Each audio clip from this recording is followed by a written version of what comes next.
In an early scene from the new Pixar film Turning Red, the character Mei hides out in the bathroom on a morning before school. Having spiraled from a particularly embarrassing encounter the night before, she's woken up to find that she's turned into a giant red panda. Mei's mother Ming assumes this reluctance to leave the bathroom means her 13-year-old daughter has just gotten her first period. Did the red peony bloom? Her mom asks through the door. Ming soon storms in with ibuprofen, vitamins, a hot water bottle and pads. Mei, unable to tell her mother what's really going on, endures an uncomfortable conversation about how she's now a woman and how her body is starting to change. Mei Li is a 13-year-old girl who loves karaoke, her best friends and the boy band 4*Town. Mei is indeed undergoing a bodily transformation, just not the one her mom thinks. As Mei soon discovers, she poofs into a furry red panda when she's overcome with emotion, reverting back only when she gets her emotions under control. Menstruation may not be what's ailing Mei, but the metaphor for periods, puberty and the ensuing emotional roller coaster is clear. By normalizing, and even celebrating, one of life's most awkward phases, turning red is something not often seen on film and television, especially media aimed at kids. It treats periods and female puberty as something to be embraced, rather than be embarrassed about.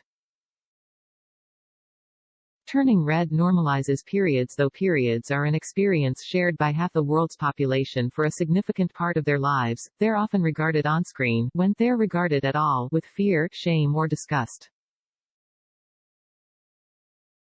It's a taboo that director Domee Shi was acutely aware of. You don't see that very often in movies and TV shows, she said in an interview with entertainment news site Uproxx, of the period talk between Mei and her mom.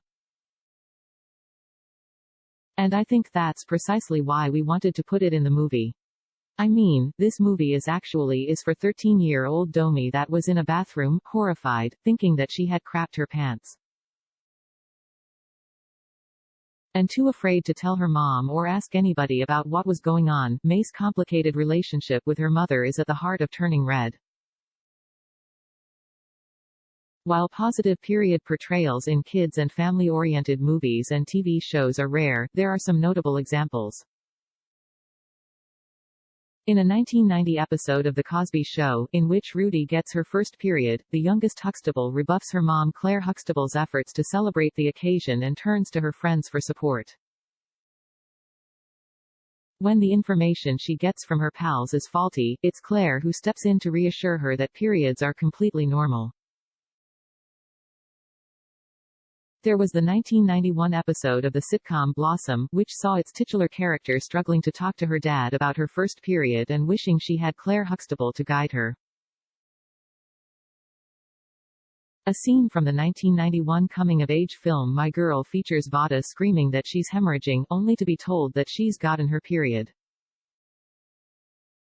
A 2001 episode of the animated series Braceface sees Sharon mistake her menstrual cramps for appendicitis. And in more recent history, the ABC sitcom Black-ish treats Diane's first period as an empowering experience. Still, these examples tend to be the exception, not the norm. Tackling the subject of periods feels especially radical for an animation giant like Pixar, given that 20 of the 24 films released by the studio center males. But by addressing menstruation with candor and levity, the creators of Turning Red intend to destigmatize it, for everyone, not just young girls. The hope is with putting it on the screen and having it be something that is cringy, but also funny, and a part of this story. It does normalize it, producer Lindsay Collins told pop culture and gaming news site Polygon. There's an appreciation from anybody who's gone through it for what we put on the screen, but also those who haven't gone through it. It also embraces the emotional extremes of puberty beyond periods. Turning Red explores puberty in all its uncomfortable glory, through the eyes of a confident, goofy Chinese-Canadian girl. In the words of Shi, it's an Asian tween fever dream. Throughout the film, Mei navigates the awkwardness, excitement and embarrassment that come with changing hormone levels and manifest in her body as a red panda. She grapples with lust and attraction, crushing on the teenage convenience store cashier and members of her favorite boy band 4*Town alike. She imagines her objects of desire as mermen, then berates herself for doing so when her drawings are found out. She longs to see 4*Town in concert with her best friends, and vents to them angrily when her mom says no. From the very beginning, I was just really trying to not hold back with telling the story about a girl going through puberty. We're going to go there, she said in an interview with IndieWire. From the very first version, it had pads, it had puberty, it had the weird boy crushes and drawings. Mei is just like any other girl navigating puberty, except for the turning into a panda part. But perhaps the most profound challenge for Mei during this period of her life is figuring out how to be herself while also respecting the wishes of her parents, a coming-of-age dilemma surely familiar to many children of immigrants. As Mei discovers more about who she is, she finds that parts of herself conflict with the image her mother has of her.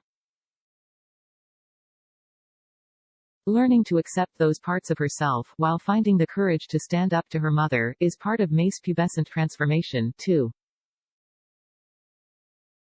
She has said she hopes that turning red helps girls and women feel seen, and that it signals that periods, puberty and unwieldy emotions are simply a normal part of life.